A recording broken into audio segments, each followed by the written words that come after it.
Testing, testing. 1, 2, 3, 4. Tech Talk Tuesday, number 95. See if I can get a time check and a volume check, please. Hey, Brent. Chris, Stephen, Sean. Thank you all so much. Hop on and tell me, what time is it? Hey, Chris. Jason, Seth. Thank you all for checking in, watching. Got some, like I always say, I'm going to tell you some good stuff today. Hey, 601, good. Loud and clear, all right? So I got a good time. Thank you, 601. I got a good time, and I got a good sound check. Hey, Ben. Hey, Jim. Steve. Chris. Okay, great. We can see that it's number 95 today. A few things I wanted to say about that. One, amazingly enough, that's 95 weeks in a row. I can't think of anything in my whole 66 years that I've done within 1 or 2 minutes of exactly on time, 95 weeks in a row. And I know I'm saying, like, if I was a racer, I'd be jinxing myself saying this stuff. But hey, Chris, Sean, it's nice. Hey, Charlie, I'm saying that's something I can count on right there, that name. You coming on here right now. Good, Charlie. Thank you. Bruno, I just wanted to tell you all that, hey, man, 95 weeks in a row. I hope I can do 96 in a row and 97 in a row, and maybe we can keep climbing to 100. And I think the math says that when we get to 104, which is only about 9 episodes away, that will end up being 2 whole years. So we can pull this off, me and you, we can pull this off. We can get 2 whole years in here, all without breaking the chain, and that's amazing. But anyway, thanks, Kelly, Christopher, Charlie, you guys for watching, Edward. All right, let's get into the subject a little bit. I'm going to change over the camera over to me for a minute, and I'm going to try and do this where it's a little bit more graceful. Hey, everybody. Thank you guys for tuning in. Ian, it's good. The allergies here, man. We got some stuff going on here in Tennessee. Hey, Mike. Yeah, I'm not barefoot, but I got on my socks. I got on my shark socks. I'll show you in a minute. Hey, Lon, Vince. Man, it's good to see these names. Some good folks here. Thank you all so much for watching all these weeks in a row, and some of you that are new to this. Hey, Jim. Thank you all for coming in, Tom. Jackie will record this, and we will put it on the YouTube channel so that all of these will be on there forever, I hope. Travis, what's up, brother? Greg, Eric, Alan, gratitude, thankfulness, appreciation for you guys watching. I love to share stuff that I think I know. I want to tell you that my standard disclaimer as we start right here, this is what I think I know. No, you think it's the pine trees, you do. What I think I know, which I've been studying this for years. You know, we started drag racing in the 70s, and I tore up a lot of stuff. So there wasn't an internet, there wasn't a Google, there was no book. Smokey's book came out, and that was about it. And then Grumpy Jenkins' book of secrets came out, and Smokey's book of secrets came out. And if there was a book about secrets, they wasn't really secrets. You know, they were just opinions. Really good ones. They ended up being, hey Terry, they ended up being like not the Bible and Christianity, but the Bible of engine hot rodding and modifications. And there are some great people in my day that I've learned from and learned a lot from. And as we grow and as we get older, we learn so much more, and we kind of revert back to those old rules or those old opinions. And some of them have proven, you know, not to be exactly just like they thought, because think about it, man, that's 50, 60 years ago. Think about how different things are now than they were. I mean, we didn't even have cell phones or computers. Things are way different, and we told what we thought we knew. The guy that invented the electricity and the light bulb, I mean, man, everybody ran them out of town with torches and pitchforks because they were crazy. So there's a lot of new stuff coming, and my thankfulness is being that I'm still learning every day, and I'm getting to share it with you guys, and I love for you to come in and share it with me. So rather than me just tell you what I think I know about what I think I know, let me tell you what I think I know about the engine session, or what I call it, my episode or my class today. I don't even know if it's a class, but it is my episode. Okay, I drew a big circle here, and I want to go over some things. I got a friend, Ben Strader, EFI University, where he talked a lot about cam timing versus crank rotation last week on his cast, and he was doing it with a straight line with events on the horizontal line, and it was hard for me to follow because I don't look at it in that sense. So I'm going to do it in a circular sense, like us looking at the end of the crankshaft. Now this just, hey, this is not, nobody's wrong about it. This is just, my opinion.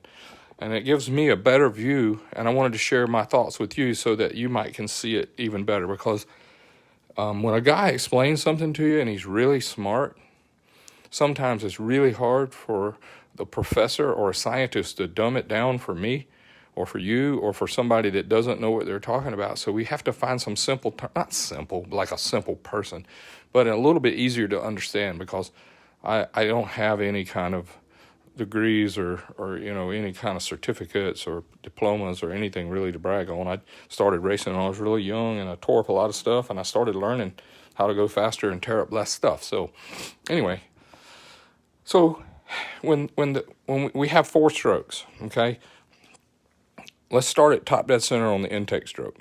The intake stroke is this 180 degrees, okay? That's 180 right here.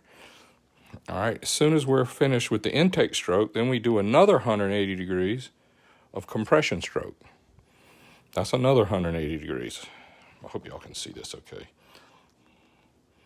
All right, once we get the intake stroke done and we get the compression stroke done, now we have 2 more strokes to go, and we've already made 1 full revolution of the crankshaft. And I know this sounds crazy to you guys, but in order to get all 4 strokes done, we have to do 2 full revolutions of the crankshaft. And I know that sounds bizarre. But so when we're finished with the intake stroke and we're finished with the compression stroke, now we're going to have the power stroke. This is also 180 degrees. This is the power stroke. Now we have sucked it all in, we've squeezed it, we've lit it off. I'll talk about that in a minute. And then we banged it and blew the piston down and got another 180 degrees rotation. Now we've got to get the exhaust out of the engine. So this is 180 more degrees of exhaust. So we have the intake stroke, we have the compression stroke, we have the power stroke, and we have the exhaust stroke. And us country boys, this is a suck, squeeze, bang, blow. We suck it in, not really. We squeeze it tight, light it, make a big bang, and then we blow the exhaust out. So that's what the suck, squeeze, bang, blow. That's an easy way to remember it. Now, please remember, there are 180 each. 180, 180, 180, and 180. Crankshaft goes half a turn, gets the intake in, does another half a turn, compresses it, get another half a turn to make the power, and another half a turn to get the exhaust out. So you add all those up, just like Ben did last week, and you get 320. Oh. You get 720. It's real time, folks. You get 720 degrees of crankshaft rotation to get all 4 strokes in. Now, that would work great if we were turning 1 RPM, like 1. That's RPM per minute. That's revolution per minute. So a revolution per minute is like, that's 360 degrees every second. So that would take, 1 RPM would take a long time. 1 revolution per minute. So let's speed it up. Now, if you speed this up and you start going round and round and round, this is going faster and faster. Intake, in, compression, power, exhaust. Intake, in, compression, power, exhaust. Intake, in, compression, power, exhaust. And we're going round and round and round. The crankshaft's going round and round. These events get so far behind the event of intake event, the compression event, the power event, and the exhaust event. Those get so far behind that we're going to have to start a little sooner with the intake. So we got to start over here so we have enough lift when we get into the intake stroke. We're going to open the valve over here before TDC, and we're going to close the intake valve after bottom dead center so that we can get this column of air moving in here, and we want it to keep coming in with momentum and inertia. And when the pressure on inside the chamber and the pressure in the port are the same, at whatever RPM you want to close the valve right there. That's why you have intake valve closing after bottom. Then, all these engines that run really good, we have to light the spark over here somewhere close to where the intake valve opens before top. But it's not on the same stroke. It's like this right here. Intake stroke, compression stroke, then we light the spark. So now we're building pressure here before top dead center on the power stroke. And then we bang here and run somewhere around 90 or 80 or 70. We have to open the exhaust valve on the power stroke so we can get all the exhaust out and let it finish coming out after top dead center. So when you got the intake valve opening here and the exhaust valve closing here, this is the overlap that we always talk about. Now, I know this is getting a little bit confusing because I'm moving really, really fast. But let's back it up and do some of these events again. Intake valve opens, say 30 before top. Then you add 180 degrees of intake stroke. Then you close it at 60 after bottom. Okay, so you got 30 and 60. That's 90 plus 180. 90 plus 180. What does that equal? 9 and 8, no. Do the math for me. When you're old, don't try and do this in your head, y'all, because you're on live. So you got to use your handy dandy AARP calculator. 30 before, 180 of intake, stroke, and then 60 after bottom. It's 270 degrees. So that's a 270 degree cam, intake cam at 50 lift. This is what Ben was showing us last week. It was really good to watch on the EFI University deal. And what you find out is how you have to start the intake stroke before the intake stroke. You have to start the intake stroke before the intake stroke. You have to finish the intake stroke after the intake stroke is finished. That means you have to move in or crowd into the second stroke, which is the compression stroke. Now, this compression stroke got cheated by 60 degrees right here. It also got cheated by 30 if you're going to light the spark plug at 30. So you got cheated 90 degrees out of 180 of compression.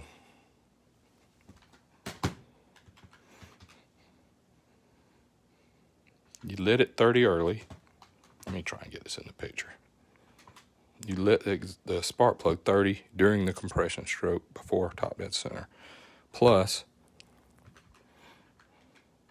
you close the valve 60 into the compression stroke. And that gives you 90. This you got cheated out of 180. 180 minus 90 equals. That only gives you 90 of compression. So you're really only from here to here is the only time you've got compression going on.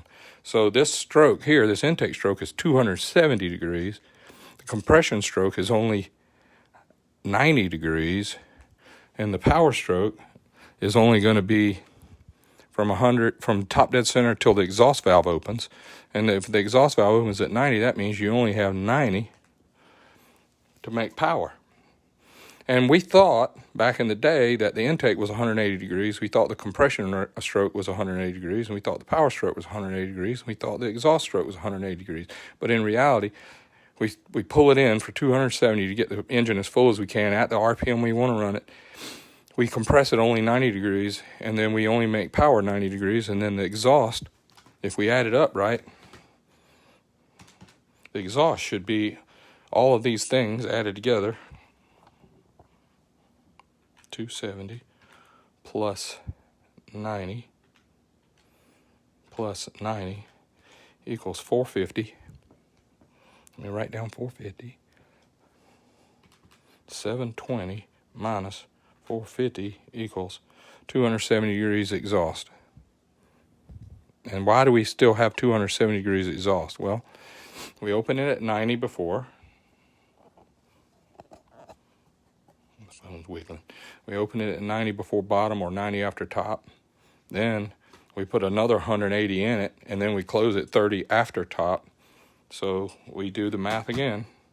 We do 90 before bottom plus 180 plus 30 after top. It's 300.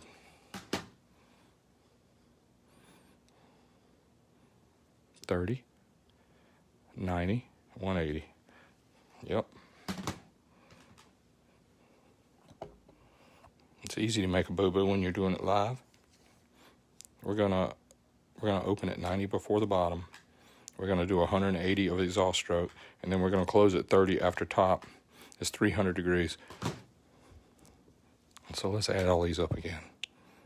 300. And my red is finally run out. You ever heard somebody say you lick red off your candy? Well, I made enough mistakes now that my red finished out of my marker.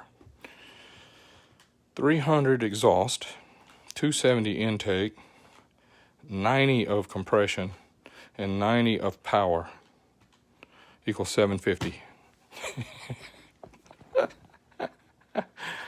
What happens if you use a smaller duration cam on the exhaust cam? Well, you can do it, but you can't get it all out.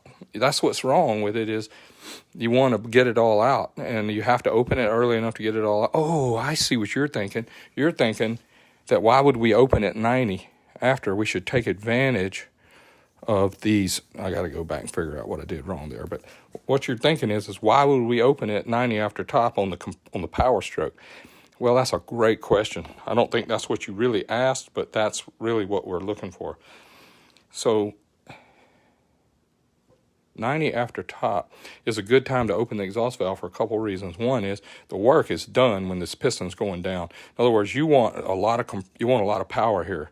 You want it to light and you want it to go bang. And when the piston starts going down, the area increases tremendously.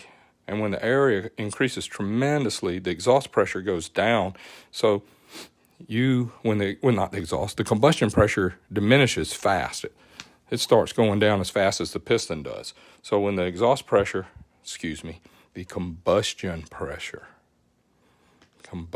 pressure, not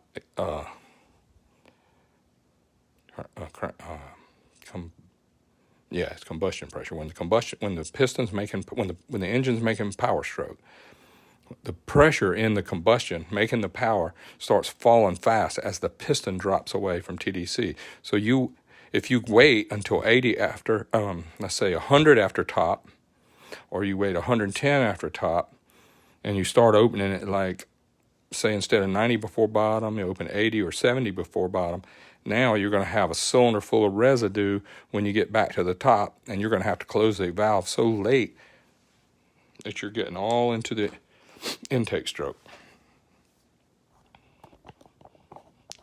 What was calling back then? Yeah, I'm left-handed. I saw that. I'm left-handed because they put the clutch on the left side of the motorcycle. So when I grew up and started riding a motorcycle, since they had the clutch on this side, I decided to start learning how to use this hand. So that's really what happened. Not really. Back to my 30. I forgot I messed up 30 degrees on trying to add up my 70. We have got. Let's try it one more time. We have got 90 degrees of power plus 180 of exhaust. No, we have 90 degrees. Somebody on there is watching, David? Yeah, Laugh LL is right. Let's back up, make sure I got my ducks in a row here. We have 30 before top, 180, 60 after bottom. That gives us 270 degrees of intake. So we know this is a true one, 270 intake degrees at 50 thou lift, okay. Then on the compression side, we're going to get 30 here, and we're going to get 30 here. We're going to pick up 30 here. We're going to pick up 30 compression. Then we've got another 90. So that gives us 90 minus this spark, which is going to start taking away the compression. So we got to take 90 minus 30 gives us only 60. So we got 60 compression. And then we're going to, from the top dead center to the exhaust opening at 90, we're only going to have 90 of power. And then we have 300 of exhaust duration. Because the exhaust opens here, gets another 180, and then adds 30 on there. So let's add all these numbers up and see if I can make it work this time, because that was pretty embarrassing. We have a 270 intake duration. We have 60 degrees of compression. We have 90 degrees of power, and we have 300 degrees of exhaust. That's 720. That's all 2 revolutions. Wow, that was amazing. Thank you. Finally came to me. I had to slow down a little bit and think rather than just draw. All right, I know you're going to get a lot of questions about that, but I just wanted you to see that when you have an engine and you look at it and you say it's got 270 intake at 50 and 300 duration at 50, please know what's left. There's only 60 degrees left for compression and only 90 degrees left for power, because it's only 720 you get to work with. I wanted to break that down for you to see how little it is. And then Ben said something really interesting. You ever heard of valve bounce or valve float? And when the intake valve is coming back to land on the seat right here at 60 after bottom at real high RPM, and you have weak springs or some faulty parts and something's not matched up in your valve train, and your intake valve hits the seat and then bounces back open, at some RPM, as Ben said, that valve bounce might take 30 degrees to get back on the seat, just to call a number out. So if you shut the valve here and it bounces back open and it stays open for another 30 degrees, you're just taking 30 more off of this compression. So now minus 30 for the bounce, because your valve train was out of control, and that left you only 30 degrees for compression. That's why you don't make any power when your valves bounce. That's a lot of numbers right there. And I am sorry that I got confused, but that's not a really easy thing to explain. Even though I kind of thought about it ahead of time, I said, it's all right, I'm going to wing it. I can make it work. Now, I got a lot of questions from people about 3-angle valve jobs. Yeah. I wonder how you got 120 for compression. I see somebody said that, but it's not. It's on going up on the compression stroke, the intake valve was still open till 60 after bottom. So that takes 60 off, that leaves 120. Yes, it does.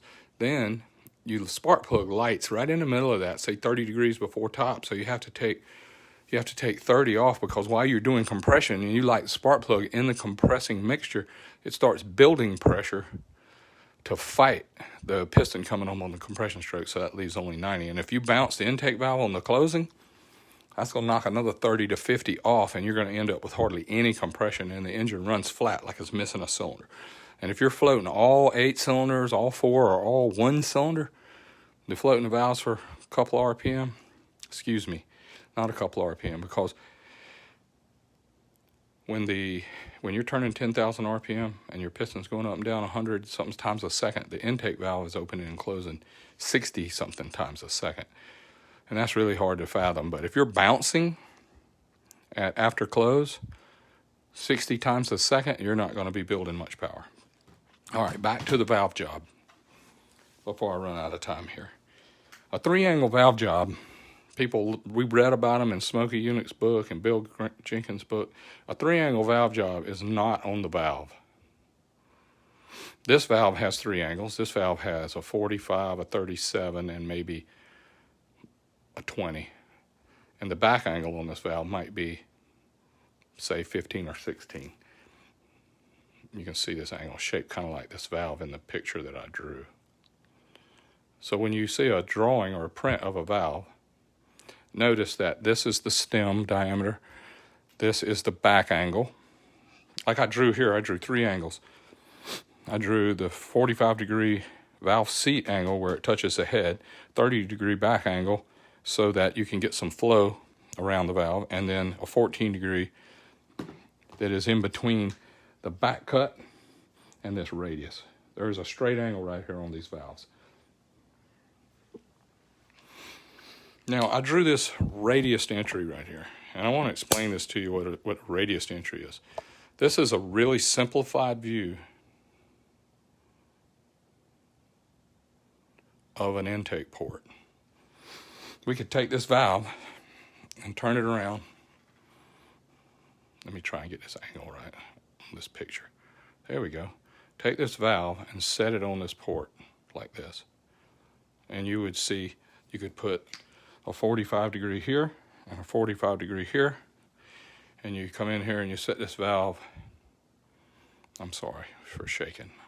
Wait till you're old. And set this valve on the 45. So the only thing that touches the head is the 45-degree angle here. Okay?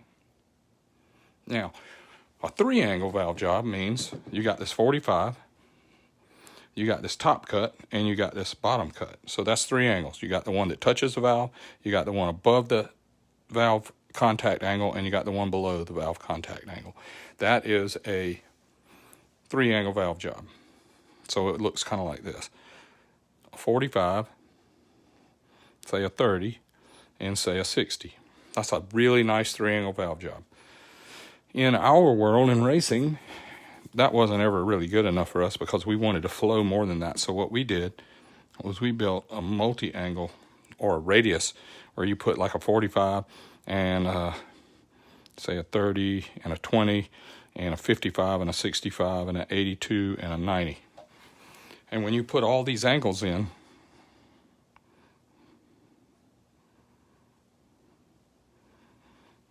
all these angles, you end up with this really nice radius. And the air, when the air is coming around the valve, coming through the port and going around the valve, it is happy. This valve is happy to go around lots of angles because it helps the air turn and the fuel turn. I know that's out of focus, but you can see the valve sitting on the seat in my picture. Okay? That's just what I see there. Now, there's a lot of people out there using all different angles because everybody has their opinion of what it takes. Because when the valve is open, 200 lift, you want, this is say 200 lift, you want a different angle in here and a different angle on the valve. When this valve is open, 400 lift, you might want, this is 400. If it's open 400 lift, you may want a different angle here because the chamber and the cylinder wall's over here, and this air is coming in and going around. This air is coming in and going around. So this air is coming in and going around this valve. So these angles on the head and these angles on the valve make it flow. And there's no easy button to push there, y'all, because if you cut one angle to make one thing better, it usually ruins, not ruins, but it affects. Every angle affects the other angle. So you're kind of like, get behind when you chase that really hard. Okay, Charlie, thank you all for, that was fun. I got kind of tongue-tied and a little calculator jacked up there trying to get my timing right, but I wanted to let you know that we try to do 180 of intake, 180 of compression, 180 of power, and 180 of exhaust, and we have to overlap all those things to get them to come in. And I love y'all to send me questions.